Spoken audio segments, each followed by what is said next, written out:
Hello বন্ধুরা, সকলকে স্বাগত আমাদের অফিসিয়াল ইউটিউব চ্যানেল আড্ডা 24/7 বাংলায়। আমি তোমাদের অপূর্ব স্যার। আজকে যারা রাজ্য সরকারের পঞ্চায়েতের পরীক্ষার জন্য প্রস্তুতি শুরু করে দিয়েছো বা যারা পরীক্ষাটা দেওয়ার কথা ভাবছো, যেখানে আমাদের প্রায় অষ্টম শ্রেণী থেকে প্রায় বলতে পারো যে গ্র্যাজুয়েট অবধি কিন্তু এই যে আমাদের চাকরি যে বেরিয়েছে সেখানে প্রায় 6500 কর্মী নেওয়া হবে, এইটা কিন্তু একটা বেশ বড় খবর পাওয়া যাচ্ছে। তবে এই পরীক্ষাতে আমাদের কিন্তু বেশ কিছু সাবজেক্টসের উপরে পরীক্ষা দিতে হবে, যেমন হচ্ছে ইংরেজি, বেঙ্গলি, অ্যারিথমেটিক, জেনারেল নলেজ। মোটামুটি যদি তুমি এগুলোকে অ্যাভারেজ ডিস্ট্রিবিউশন ধরে নাও, তবে পুরো যে আমাদের সিলেবাসটা মোটামুটি আমাদের এই ছকেই বাঁধা। আমাদের 25টা মার্কস হচ্ছে ইংরেজিতে, 20 থেকে 25 মার্কস, বেঙ্গলি থাকবে 10 থেকে 15, যেখানে তোমাদের বেঙ্গলি ভোক্যাবুলারি এবং বেঙ্গলি যে গ্রামার, যে ব্যাকরণ, সেটার উপর প্রশ্ন থাকবে। অ্যারিথমেটিক মানে পাটিগণিত, যেটা মাধ্যমিক লেভেলে তুমি সমস্ত কোয়েশ্চেন এখান থেকে পাবে। এবং বলতে পারো যে এই তিনটে সাবজেক্ট তো স্যার আমরা মোটামুটি জানি ধর্তব্যের মধ্যে, কারণ এগুলো নিয়ে আমরা সচরাচর যারা আমাদের রাজ্য সরকারের পরীক্ষা বা কেন্দ্রীয় সরকারের চাকরির পরীক্ষা দিচ্ছে তারা কিন্তু এগুলো বিষয়ে ওয়াকিবহাল। কিন্তু এখানে এবারে যে জেনারেল নলেজের যে জায়গাটা রয়েছে, এখানে নর্মাল জিকে জিএস থাকবে, কিন্তু তার সাথেও আমাদের কিন্তু রুরাল ডেভেলপমেন্ট অর্থাৎ যে গ্রামীণ যে আমাদের উন্নয়ন, সেটা নিয়েও কিন্তু বেশ কিছু প্রশ্ন আমাদের এখানে পাওয়া যাবে। তো সেই রুরাল ডেভেলপমেন্টের প্রশ্নগুলো আমরা কিভাবে আমরা করব যাতে আমরা অন্যদের থেকে অনেকটা বেশি নম্বর পাই এবং এই চাকরিটা সিকিউর করতে পারি। তো চলো দেখে নেওয়া যাক। আজকের সেশনটা আমি তোমাদের জন্য এই জন্য এনেছি যাতে তোমরা একটু বুঝতে পেরে যাও যে তোমাদেরকে অ্যাকচুয়ালি কোন জায়গা থেকে পড়তে হবে, সোর্স কি, কোন জায়গা থেকে ম্যাটেরিয়াল তুলতে হবে এবং এই ম্যাটেরিয়ালগুলো কোথায় তোমরা এক জায়গায় পাবে সেটাও তোমাদেরকে বলে দেবো। এবারে দেখো, আমাদেরকে জিকেজিএস যে গ্রামীণ উন্নয়ন, তার মধ্যে যেগুলো জিনিস পড়ছে, গ্রামীণ দিক মানে হচ্ছে গ্রামের যে উন্নয়ন বা গ্রামীণ যে সিস্টেম, সেটার বিষয়ে বিশেষ করে সব রকমের অ্যাসপেক্ট, যেমন কি গ্রামীণ ভূগোল সহ ভারতের ভূগোলে তোমাকে এখানে পড়তে হবে। গ্রামীণ প্রশাসন এবং পঞ্চায়েতি রাজ্যের উপর জোর দিয়ে ভারতের যে রাজনীতির যে প্রেক্ষাপট বা রাজনীতির যে ইনফরমেশনসগুলো, সেগুলো এখানে কোয়েশ্চেন করা যেতে পারে। গ্রামীণ অর্থনীতি এবং কৃষির উপর গুরুত্ব দিয়ে অর্থনীতিমূলক কোয়েশ্চেন তোমাকে করতে পারে।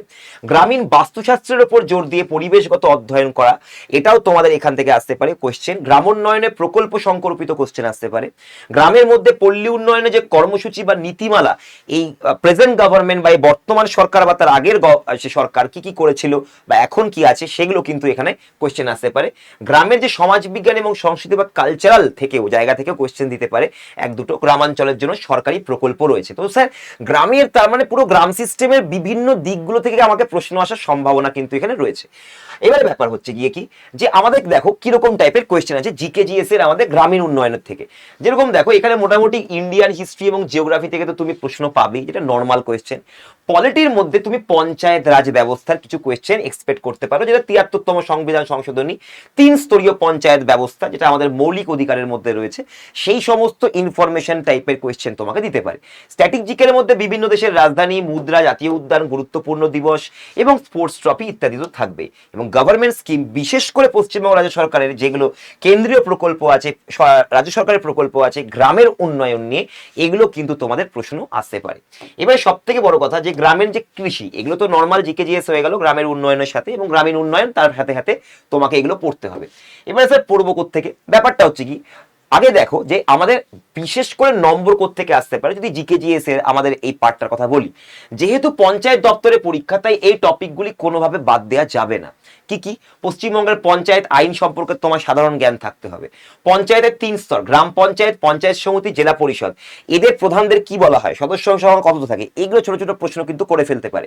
ভোট ও যোগ্যতা, কিরকম ভোটের জন্য কত যোগ্যতা থাকে, কত বছর বয়স মধ্যে তুমি ভোটে দাঁড়াতে পারো, এই টাইপের ইলেকটেড মানে ইলেকশন টাইপের কোয়েশ্চেন তোমাকে দিতে পারে। পঞ্চায়েতের আয়ের উৎস, যেরকম ট্যাক্স, সরকারি অনুদান, কোথা থেকে আমাদের পঞ্চায়েতে আয় হয় বা গ্রামের উন্নয়নের জন্য কোথা থেকে টাকা আসে, এই জিনিসগুলো সরাসরি প্রশ্ন দিতে পারে। যেমন দেখো, পশ্চিমবঙ্গ জেলা পরিষদের রাজনৈতিক প্রধানকে কি বলা হয়, তো এটাকে বলা হয় সভাধিপতি, সভাপতি নয়, সভাধিপতি বলা হয়। একটি গ্রামে পঞ্চায়েতের সর্বনিম্ন সর্বোচ্চ নির্বাচিত কত হয়, সর্বনিম্ন এবং সর্বোচ্চ দুটোই জিজ্ঞাসা করবে। তো এরকম হচ্ছে 5 থেকে 30 জন, আনসার হয়ে যাবে বি। তো এইগুলো ছোট ছোট খুব ছোট ছোট জিনিস, এগুলো তোমাদের কিন্তু একটু পড়ে নিতে হবে। এবার দেখো পঞ্চায়েত স্পেশাল আরো কিছু হাই যেগুলো নাম্বার আছে, আমাদের হাই চান্স আছে গ্রামীণ অর্থনীতি এবং কৃষি, রুরাল ইকোনমি এবং এগ্রিকালচারের থেকে প্রশ্ন আসবে, যেখানে ভূগোলের প্রশ্ন থাকতে পারে। কারণ পশ্চিমবঙ্গের খরিফ শস্য, এগুলো তো আমাদের এগ্রিকালচারের পার্ট হয়ে গেল। রবি শস্য কি, জায়েদ শস্য কি, পণ্যদ্রব্য কি, এই জিনিসগুলোকে আমাকে শিখতে হবে। এগুলো কোথায় স্যার পাওয়া যাবে, দেখো আমাদের যেটা গ্রামের যে পঞ্চায়েত সিস্টেম, সেটাকে একটি গভর্নমেন্টের একটা উইং চালায়, মানে ডিপার্টমেন্ট চালায়। তো compendium of most relevant government orders circular, যেটা আমাদের 3 টায়ার পঞ্চায়েত রাজ ইনস্টিটিউশনের লাস্ট যেটা আমাদের গভর্নমেন্ট অফ ওয়েস্ট বেঙ্গল বার করেছিল, এখান থেকে তুমি বেশ কিছু ইনসাইট পেতে পারো। যেমন দেখো, আমি তোমাদেরকে বলে দিচ্ছি, যেমন দেখো এখানে কার্যাবলী সমস্ত কিছু লেখা রয়েছে, কোন যোজনার আন্ডারে জেলা পরিষদের দায়িত্ব কি, পঞ্চায়েত সমিতির দায়িত্ব কি, গ্রাম পঞ্চায়েতের দায়িত্ব কি, এগুলো পুরো লিস্টেড এখানে করা রয়েছে। এবারে ব্যাপারটা স্যার, এটা তো প্রচুর বড়, এটাকে আমরা রেডি করব কি করে? দেখো, যেগুলো সবগুলো লাগবে না, এখানে সমস্ত কিছু লাগবে না, তবে কোন জায়গাগুলো আমাদের দরকার সেই জায়গাটুকু আমাকে পড়ে ফেলতে হবে। স্যার এটা আমি কোথা থেকে পাবো?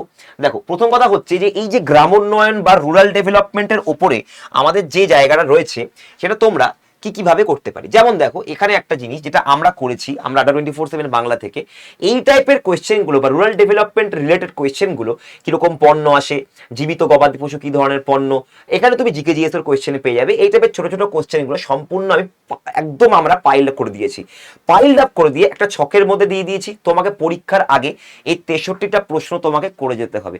সরি, 63 নয়, 83টা প্রশ্ন রয়েছে, 83। তো অনেক টাইম আছে পরীক্ষার, তুমি এগুলো রেডি করে নিতে পারো। এখানে বেশ কিছু বিভিন্ন কিন্তু সংখ্যার যেগুলো রয়েছে, মানে কি যেগুলো অনেক সময় ডেফিনেশন জিজ্ঞাসা করে নেয়, অনেকগুলো অপশন দিয়ে তোমাকে জিজ্ঞাসা করে নেবে। তো যেমন চাহিদা সরবরাহের অমিল হলে কোন কারণে কৃষি পণ্যের দামকে প্রভাবিত করে, এইগুলো কিন্তু বেসিক আইডিয়া টাইপের কোয়েশ্চেন এখানে পুরো কম্পাইল করে দেওয়া রয়েছে। স্যার এটা পাবো কোথায়? বলছি, 1 মিনিট দাঁড়াও। এই জিনিসটা তোমাদেরকে আমি দেবো, সবাইকে, তোমরা সবাই পাবে। যারা যারা গ্রাম পঞ্চায়েতের পরীক্ষা দিচ্ছ, সকলকে আড্ডা 24/7 বাংলা তাদের পাশে রয়েছে এবং পুরোপুরি সাহায্য করবে। এবারে দাঁড়াও, আর কি পড়তে হবে স্যার? যেমন দেখো, ভূগোলের যে ব্যাপারটা, তুমি যদি এখন ওই এক কথায় ইয়ে করে পড়তে যাও, তুমি মনে রাখতে পারবে না। তো তোমাকে প্রথম কথা হচ্ছে ভূগোল, ইতিহাস, এইগুলো তোমরা এখান থেকে আমাদের যে হ্যান্ডরিটেন নোটস আছে পুরো একদম ঠিকঠাক, মানে এখানে এর থেকে বেশি তোমাকে কিছু পড়তে হবে না। এখানে হ্যান্ডরিটেন নোটসগুলো তুমি যেরকম ইতিহাসের দেখাচ্ছি, এরকমই তোমরা এখানে ইন্দাস ভ্যালি বা সিন্ধু সভ্যতার ওপরেও তোমরা পেয়ে যাবে। এরপর দেখে নাও, এখানে সিন্ধু সভ্যতার হিস্ট্রি 3। এরপরে আছে আমাদের রিভার, যেমন ভূগোলে হচ্ছে নদী প্রকল্প, জলপ্রপাতগুলো কি কি, এগুলো থেকে পুরো ডাইরেক্ট কোশ্চেন করে ভাই। এবং আমাদের প্রকৃতি বা এনভায়রনমেন্ট, সেই এনভায়রনমেন্ট থেকেও কিন্তু তোমায় কোয়েশ্চেন করতে পারে। তো যাবতীয় যত তোমার জিকে জিএস এবং রুরাল ডেভেলপমেন্টের উপরে প্রশ্ন, যেটা সব থেকে বেশি চাপ এই পরীক্ষাতে, কারণ ইংরেজি অঙ্ক খুবই পাতি আসবে, ইজি আসবে, ওসব নিয়ে চিন্তা করে লাভ নেই, একদম ইজি আসবে, ঠিক আছে। এবং তার সাথে সাথে বলি যে তোমরা এই যে বাংলা ব্যাকরণ যদি নিয়ে কেউ ভয় পাও, ভাই চিন্তা করো না, আমি সোর্স বলে দিচ্ছি, কোত্থেকে কোশ্চেন করে সব বলে দেবো। তো পুরো এই যে সোর্সটা তোমরা দেখতে পেলে, যেটা আমরা একটু আগে দেখলাম, মানে হচ্ছে আমাদের যে কম্পেন্ডিয়ামটা রয়েছে, এটা তোমরা দেখতে পাচ্ছ, এই যে এটাকে পুরোপুরি পাইল আপ করে, যেগুলো যেগুলো দরকার জিনিস, এই পুরো জিনিসটাকে পাইল আপ করে তোমরা এই পিডিএফটা পড়তে পারো। পরীক্ষার আগে অবধি তোমাকে জাস্ট রেডি করতে হবে এই জিনিসগুলোকে, তাহলে তোমাদের সাফল্য নিশ্চিত। এবারে স্যার ব্যাপারটা, স্যার বাকি সাবজেক্টগুলো বলছি। দেখো, বাকি সাবজেক্টের ক্ষেত্রে আমরা যদি দেখি যে বাংলা ব্যাকরণ এবং সাহিত্যর ক্ষেত্রে আমরা বামনদেব চক্রবর্তী এবং কালীপদ চৌধুরীর যে বাংলা ব্যাকরণ বই রয়েছে, সেটা আমরা পড়তে পারি। এটা সেরা বই ভাই, নবম দশম শ্রেণীর যে বই, এটা তোমরা পড়তে পারো। গুরুত্বপূর্ণ যে টপিকগুলো রয়েছে, সন্ধি বিচ্ছেদ, সমাস, কারক বিভক্তি, সমার্থক ও বিপরীত শব্দ, এক কথায় প্রকাশ, অশুদ্ধি সংশোধন, বাগধারা, বিখ্যাত কবি ও সাহিত্যিকদের ছদ্মনাম, বিখ্যাত চরিত্র, সহায়ক এবং কর্মী পদের জন্য বাংলা অত্যন্ত গুরুত্বপূর্ণ এবং স্কোরিং জায়গায়, কারণ এখান থেকে তুমি ছোট ছোট প্রশ্নগুলো যেগুলো রয়েছে এমসিকিউই থাকবে তোমার। এবং এগুলোর জন্য তোমরা যে বেসিক যে থিওরি, সেগুলো তোমরা বামনদেব চক্রবর্তী বা কালীপদ চৌধুরীর থেকে পড়তে পারো। স্যার আবার এত বড় বই পড়তে হবে? কোনো চাপ নেই ভাই, আমরা এই সমস্ত কিছুও তোমাদেরকে পুরোপুরি ইবুকের মাধ্যমে একটা জায়গায় দিয়ে দেবো। সেটা ইবুকটা কোথায় পাবে সেটাও আমি বলে দিচ্ছি। এখানে তোমরা কি পাবে, তোমরা হচ্ছে ইবুক পাবে, এই সমস্ত বইটাকে একদম কম্পাইল করে ছোট করে, যেগুলো যেগুলো দরকার সেই টাইপের এমসিকিউ প্র্যাকটিসের জন্য তোমাকে একটা পুরো ইবুক দিয়ে দেওয়া হচ্ছে। এটা তোমাদের জন্য অনলি, আমি বলে দিচ্ছি একটু পরে যে কোথায় তোমরা পাবে ইবুকটা। এবারে আমরা চলে যাচ্ছি পরবর্তী জায়গাতে। এবারে আসছে আমাদের অ্যারিথমেটিক, যেগুলো আমরা কমনলি প্র্যাকটিস করি সেগুলোই থাকবে ভাই। লসাগু, গসাগু, অনুপাত, সমানুপাত, শতকরা, লাভ ক্ষতি, সরল চক্রবৃদ্ধি সুদ, সময় কার্য, নল চৌবাচ্চা, সময় দূরত্ব, নৌকা স্রোত, এইগুলো হচ্ছে অ্যারিথমেটিকের জায়গা। এগুলো তোমরা শুধু করে যেতে হবে, খুবই কমন টপিক, এগুলো সবাই আমরা করি এবং এগুলো থেকেই তোমাদের স্কোরিং মার্কস আসবে। বই কি? বই দেখো, প্রথম কথা, পশ্চিমবঙ্গ মধ্যশিক্ষা পর্ষদ অনুমোদিত যে কোনো বই যথেষ্ট এটার জন্য। তোমাকে এটার বাইরে কোনো এক্সটার্নাল বা রেফারেন্সিয়াল বই কিচ্ছু পড়তে হবে না। বেসিক টাইপের অঙ্ক আসবে, পাটিগণিত থেকে সবচেয়ে বেশি প্রশ্ন তোমার আসবে এখানে, যেগুলো পাটিগণিতের যেগুলো রয়েছে দেখতেই পাচ্ছ। তো এখান থেকে সব থেকে বেশি কোশ্চেন আসবে। শর্ট ট্রিক তোমাকে জানতে হবে, তার জন্য আমরা বেশ কিছু মক টেস্টের আয়োজন করেছি তোমাদের জন্য, যেগুলো মক টেস্টগুলো তুমি পরীক্ষার আগে অবধি শেষ করে ফেললে তোমাকে পরীক্ষায় কেউ আটকাতে পারবে না। তাহলে অঙ্কের জন্য তোমাদের জন্য রয়ে গেল আমাদের মক টেস্ট, যেগুলো আমাদের পশ্চিমবঙ্গ মধ্যশিক্ষা পর্ষদ অনুমোদিত বই থেকেই আমি তোমাদেরকে এখানে দিয়ে রেখেছি। এবারে চলে আসছি পরবর্তী জায়গায়। দেখো, আমাদের যেটা ইংরেজি রয়েছে, ইংরেজির আমাদের আর্টিকেলস এবং প্রিপোজিশনের সবচেয়ে বেশি প্রশ্ন আসে, এবং সিনোনিম অ্যান্টোনিম থাকবে, ইডিয়াম থাকবে, ওয়ান ওয়ার্ড থাকবে, voice change, narration, error correction এবং ফ্রেজাল ভার্বস, এই টাইপের কোয়েশ্চেনগুলো থাকবে। এবং এখানেও পশ্চিমবঙ্গ মধ্যশিক্ষা পর্ষদের লেভেলের বই হলেই হবে ভাই, বিশাল হাইফাই বই পড়তে হবে না তোমাকে। এবারে বলছি স্যার, তাহলে স্যার ইংরেজিতে আপনি বলছেন আর্টিকেল এবং প্রিপোজিশন, তাহলে সেটা আমরা কোত্থেকে আমরা জোগাড় করব? দেখো, প্রথম কথা তোমাদেরকে বলি যে আমি এখানে তোমাদেরকে আজকে সমস্ত কিছু, ঠিক আছে, তোমাদেরকে সমস্ত কিছু আজকে তোমাদেরকে দেখিয়ে দেবো। দেখো, যেটা হচ্ছে, তো আমাদের যে এই যে তোমরা হ্যান্ড রিটেন যে নোটস গুলো তোমরা দেখতে পাচ্ছ, যে বায়ুমণ্ডলের গঠন ইত্যাদি, এরকমই হ্যান্ড রিটেন তোমাদের কিন্তু ইংরেজিরও নোটস তোমরা পেয়ে যাবে। একদম হ্যান্ড রিটেন, যতটুকু দরকার পড়ার, যেটার জন্য তোমাকে এরর কারেকশন করার যে প্র্যাকটিস ইত্যাদি, এই সমস্ত কিছু তোমরা আমাদের এখান থেকে, এই চ্যানেল থেকেই তোমরা পেয়ে যাবে, তার জন্য কোনো চাপ নিতে হবে না।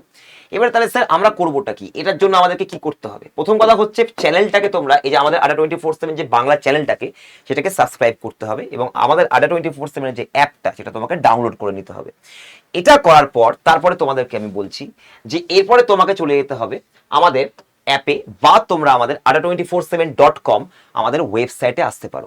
দেখো, এখানে আমাদের ADDA247.com তুমি যদি লেখো 247.com, তাহলে আমাদের ওয়েবসাইট খুলে যাবে। এই হচ্ছে আমাদের ওয়েবসাইট। তুমি অল কোর্সেস যেটা লেখা আছে এখানে চলে যাও। এখানে চলে গিয়ে আমাদের স্টেট এক্সামে যাবে, তারপরে ওয়েস্ট বেঙ্গলে ক্লিক করবে। স্টেট এক্সামে গিয়ে ওয়েস্ট বেঙ্গল করলাম। এবারে দেখো, এখানে আমাদের WBPSC বলে একটি জায়গা আছে, যে WBPSC দেখতে পাচ্ছ সকলে, WBPSC তে ক্লিক করে দাও। দেখো, প্রথমে চলে আসলো মিশন পঞ্চায়েত ব্যাচ, এখানে ক্লিক করবে। ক্লিক করার পরে এখানে বাই নাও করলেই তোমরা এখানে চলে আসবে এন্টার কুপন কোড Y210। এই Y210 কুপন কোডটা দিলে তোমরা এটা 1071 টাকা, মাত্র 1071 টাকা ভাই, মাসে মাসে প্রচুর টাকা অনেকের কাছে খরচা হয়, কিন্তু এই খরচাটা হবে তোমার চাকরির জন্য, শিওর শর্ট চাকরি। এই 1071 খানা তুমি এখানে পে করে দেবে, এবং পে করলে তোমার কাছে চলে আসবে আমাদের একটা কিউআর কোড। এখানে তুমি জিপে দিয়ে অনলাইন পেমেন্ট করে আমাদের ব্যাচে অ্যাডমিশন নিয়ে নিতে পারো।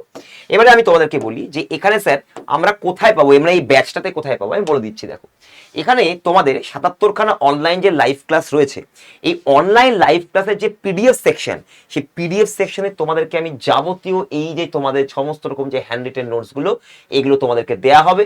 প্লাস তোমরা যারা চাইছো যে স্যার পঞ্চায়েত রিলেটেড যে কোয়েশ্চেন্স গুলো থাকে, জিকেজিএস, সেইগুলো যে কোয়েশ্চেন, সেগুলো ইজি টু একদম hard level, moderate level, everything তোমরা এইখানে পেয়ে যাবে। এই 83টা কোয়েশ্চেন তোমাদের এখানে করতে হবে। এছাড়াও আরো এরকম টাইপের যেগুলো আমরা শর্ট ট্রিক কোয়েশ্চেন বা শর্ট কোয়েশ্চেন, সেগুলো তোমাদেরকে পুরো পাইলড আপ করে একদম দিয়ে দেওয়া হবে ক্লাসের সাথে। এবং এই যে কন্টেন্ট, এই কন্টেন্ট তুমি কোথাও পাবে না, এটা তোমাদেরকে গ্যারান্টি দিচ্ছি। যারা যারা চাকরি পেতে চাও সত্যি সত্যি, এই বছরই এই রাজ্য সরকারের যে পশ্চিমবঙ্গে যে পঞ্চায়েতে যে চাকরি বেরিয়েছে ভাই, এর থেকে ভালো সুযোগ এরপরে আর আসবে না দ্বিতীয়বার। তো ওই জন্য বলছি, যতটা যা পারো সবকিছু, মানে এটা নয় যে আমাদের থেকেই একমাত্র তুমি চাকরি পাবে, অবশ্যই তুমি যদি নিজে খাটো, তুমি যদি আরো অনেক জায়গায় এক্সপ্লোর করো, অবশ্যই অনেক কিছু তুমি পেয়ে যাবে, প্রচুর ম্যাটেরিয়াল পেয়ে যাবে। কিন্তু হ্যাঁ, এতগুলো ম্যাটেরিয়াল পড়ার থেকে তোমাকে যদি কনসেন্ট্রেটেডলি এটা তৈরি করে দেওয়া হয় যে ভাই তুমি এটাই পড়ে যাও, তোমাকে আর কিছু পড়ে যেতে হবে না, যেগুলো যেগুলো আমরা নোটস দেখালাম, এরকম প্রত্যেকটা সাবজেক্টের তুমি যদি নোটস দেওয়া হয়, আমার বিশ্বাস কেন, এটা ফ্যাক্ট যে তুমি চাকরি পাবেই পাবে। তা দেরি না করে চটপট করে আমাদের মিশন পঞ্চায়েত ব্যাচে ভর্তি হয়ে যেতে পারো। তোমরা এই ব্যাচে ভর্তি হতে গেলে এই নাম্বারটায় কল করে তোমরা অ্যাডমিশন নিয়ে নিতে পারো। মানে তোমরা এটা সকাল 9টা থেকে তোমরা সন্ধ্যে 8টার মধ্যে কল করে এখানে এই নাম্বারটায় কল করে এক্ষুনি সিটটা বুক করে নাও, কারণ আমাদের সিট কিন্তু খুব সীমিত, মাত্র 500 খানাই কিন্তু আমাদের সিট রয়েছে, এর থেকে বেশি কিন্তু এখানে জায়গা নেই। তো যারা যারা তোমরা এখনই এই ব্যাচে ভর্তি হতে চাও বা এই চাকরিটা পেতে চাও, তারা এই ব্যাচে চটপট করে আমাদের এই অ্যাডমিশন নাম্বারে কল করে ভর্তি হয়ে যাও, এরকম সুযোগ কিন্তু আর আসবে না। All the best for your exam. আমাদের এই চ্যানেলটিকে যদি ভালো লেগে থাকে বা এই ধরনের ইনফরমেশন যদি আরো চাও, তাহলে তোমরা সাবস্ক্রাইব করে নিতে পারো আমাদের চ্যানেল, এবং আমাদের ADDA24/7 এর অ্যাপটাকেও ডাউনলোড করো। যদি এই ভিডিওটা ভালো লেগে থাকে অবশ্যই লাইক করবে, এবং কমেন্টে জানাও যে তোমাদের কোন সাবজেক্টটায় বেশি ভয় লাগছে এই পঞ্চায়েতের পরীক্ষার ক্ষেত্রে। সেই সমস্ত ক্লাস সম্পূর্ণ বিনামূল্যে বা সম্পূর্ণভাবে আমরা তোমাদের সাথে আছি। এটা জাস্ট অ্যাডমিশন, যেটা যেহেতু আমাদের পেড ব্যাচের কন্টেন্ট তোমাদেরকে দেখালাম, তাই পেড ব্যাচের কন্টেন্টের জন্য তোমাদেরকে এই ব্যাচে অ্যাডমিশন নিতে হবে এবং এই চাকরিটা পেতেই হবে। All the best for your exam.